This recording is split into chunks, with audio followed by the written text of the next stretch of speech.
안녕하세요. 오늘 우리가 좀 깊게 파헤쳐 볼 주제는요, 바로 그록이라는 새로운 AI 도전자입니다. 이 친구가 아주 독특한 개성을 가지고 나타났거든요. 자, 이런 상상 한번 해볼까요? 만약에 AI가 뭐랄까 좀 바나나 같은 기질이 있다면 어떨 것 같으세요? 바로 이 질문이 오늘 우리가 이야기할 그록의 모든 것을 설명해주는 아주 핵심적인 특징이라고 할 수 있습니다. 네, 그럼 도대체 이 새로운 AI는 어디서 또 어떤 생각으로 만들어졌을까요?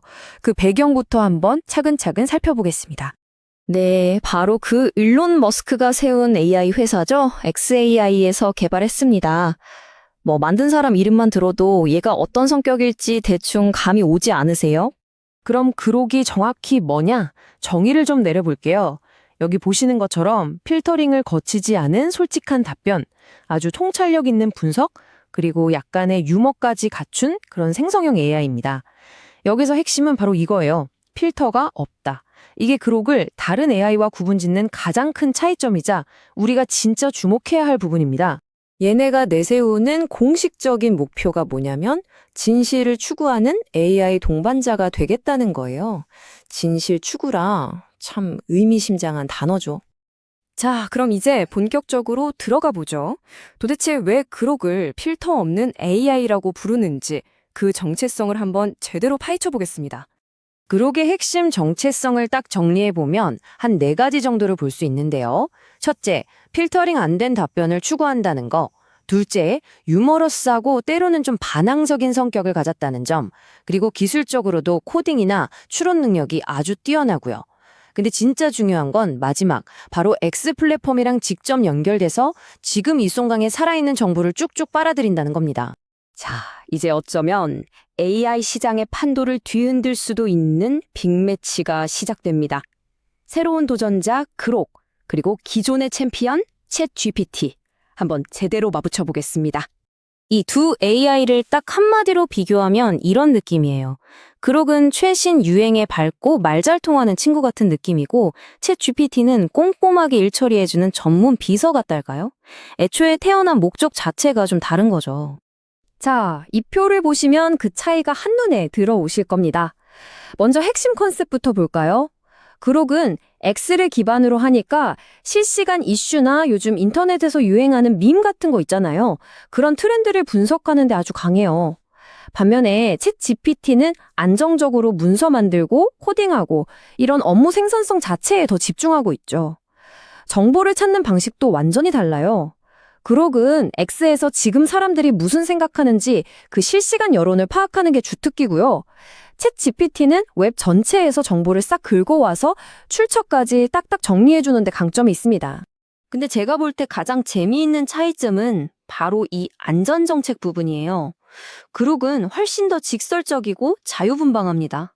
그래서 가끔은 좀 편향적이거나 논란이 될 만한 답변을 툭 내뱉을 수도 있어요. 반면에 챗 GPT는 굉장히 보수적인 안전정책을 가지고 있어서 회사나 학교 같은 곳에서 쓰기에는 훨씬 안전하죠. 그러니까 사용 목적이 딱 갈리는 거예요. 최신 트렌드를 따라가거나 창의적인 영감이 필요하다? 그럼 그록이 제격이죠.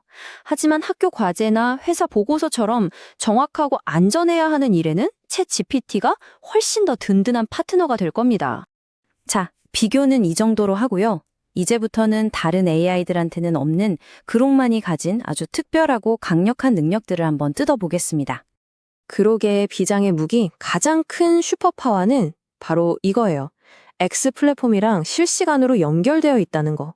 이게 무슨 말이냐면 지금 이 순간 전 세계에서 가장 핫한 이슈가 뭔지, 사람들이 거기에 대해 뭐라고 떠들고 있는지 이걸 바로바로 분석해서 알려준다는 거죠. 이건 정말 대단한 능력입니다. 그리고 그록은 그냥 말만 하는 챗봇이 아니에요. 거의 만능 창작 도구에 가깝습니다. 여기 보시는 것처럼 글만 쓰는 게 아니라 이미지도 뚝딱 만들어내고 그걸로 영상까지 만들어요. 복잡한 문서는 알아서 요약해주고요. 심지어 코딩도 해주고 다량한 목소리로 대화하는 음성 기능까지 정말 하나 빠지는 게 없는 만능 크리에이티브 파트너를 꿈꾸는 거죠.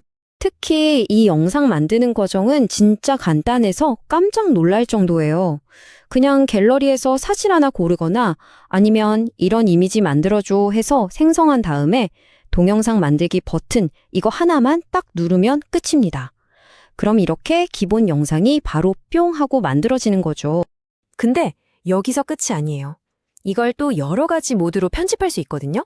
그냥 평범하게 만들고 싶으면 일반 모드, 좀 웃기게 만들고 싶으면 팬 모드로 하면 되고요. 동작이나 목소리를 내가 직접 바꾸고 싶다. 그러면 커스텀 모드를 쓰면 됩니다. 심지어 스파이시 모드라는 것도 있어요.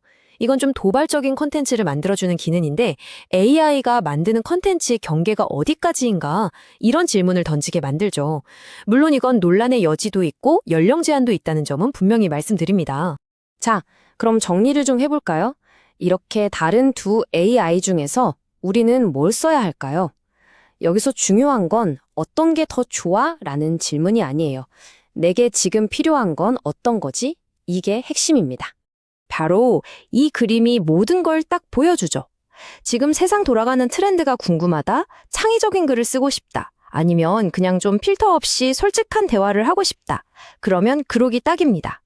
반면에 회사에 낼 전문적인 보고서를 쓰거나 코딩을 해야 한다. 뭔가 체계적으로 딱딱 떨어지는 일을 해야 한다면 그럴 땐 여전히 챗GPT가 여러분의 가장 든든한 파트너가 되어줄 거예요. 이렇게 AI가 점점 더 뚜렷한 성격을 가지게 되는 시대로 접어들고 있습니다. 이제 우리는 단순히 도구를 고르는 게 아니라 누구와 함께 생각할 것인가를 선택해야 하는 거죠. 여러분은 어떤 개성을 가진 AI를 여러분의 생각 파트너로 삼고 싶으신가요? 이 질문을 마지막으로 던지면서 오늘 이야기는 여기서 마치겠습니다.